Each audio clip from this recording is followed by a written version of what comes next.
Hey guys, Chuck and Netskope here. Since we didn't have time for a demo last week on some of the SSE stuff, I would at least wanted to give you a quick look on what the user experience looks like with Netskope and how we're providing some, protections on all traffic moving from an endpoint.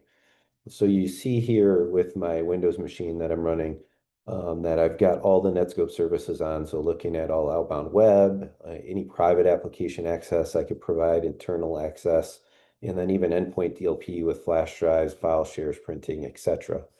So real quick, just going out to the internet, just wanted to show you guys I can go out to the free press and check to see the Lions still won. Great to see this week.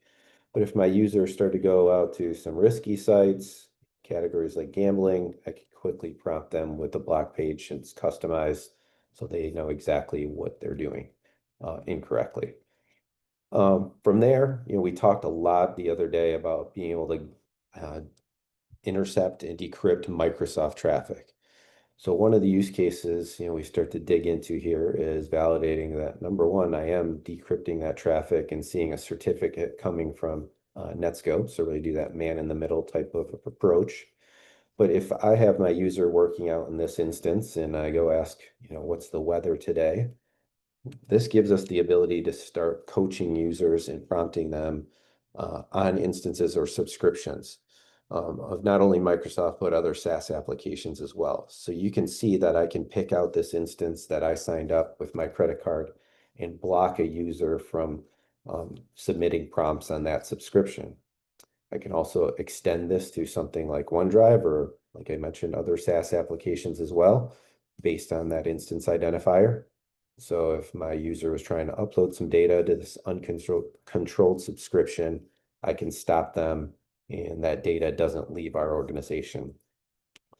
And a lot of times our users may be working too quickly and they are just in the wrong tab of Chrome. You can see I can bounce over here to my Netscope version of Chrome where I'm working in our approved subscription. So if I went to ask, what's the weather today?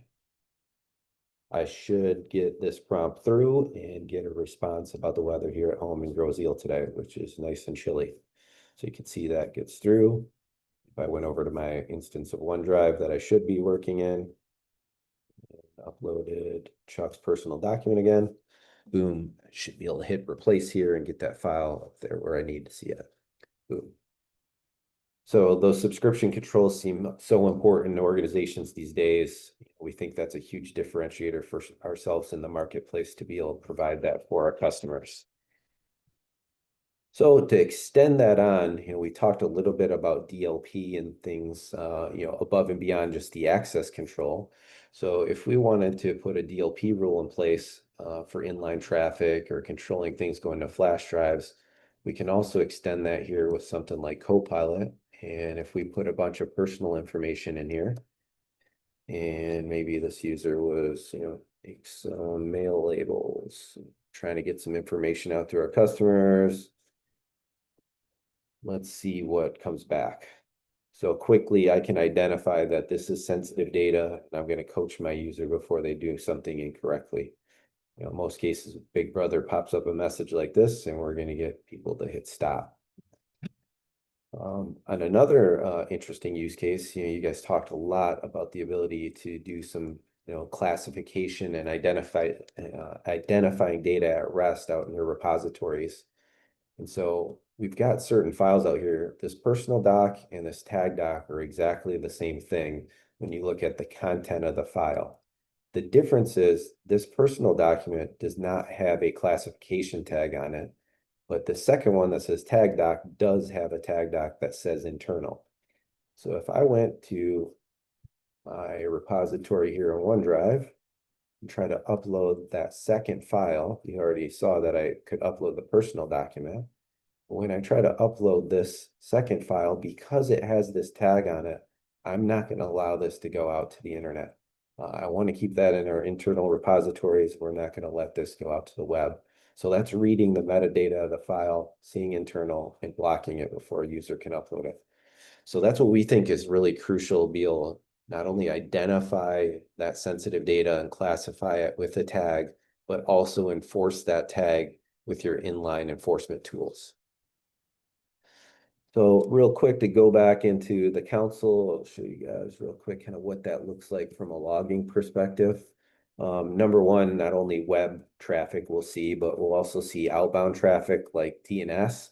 So you can see here I'm allowing, approved services like, Google DNS, Cloudflare, maybe you have some internal DNS servers you want to use.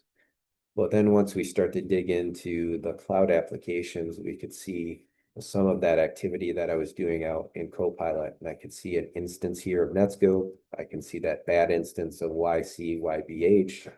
I could see some more details on maybe what DLP rule we hit.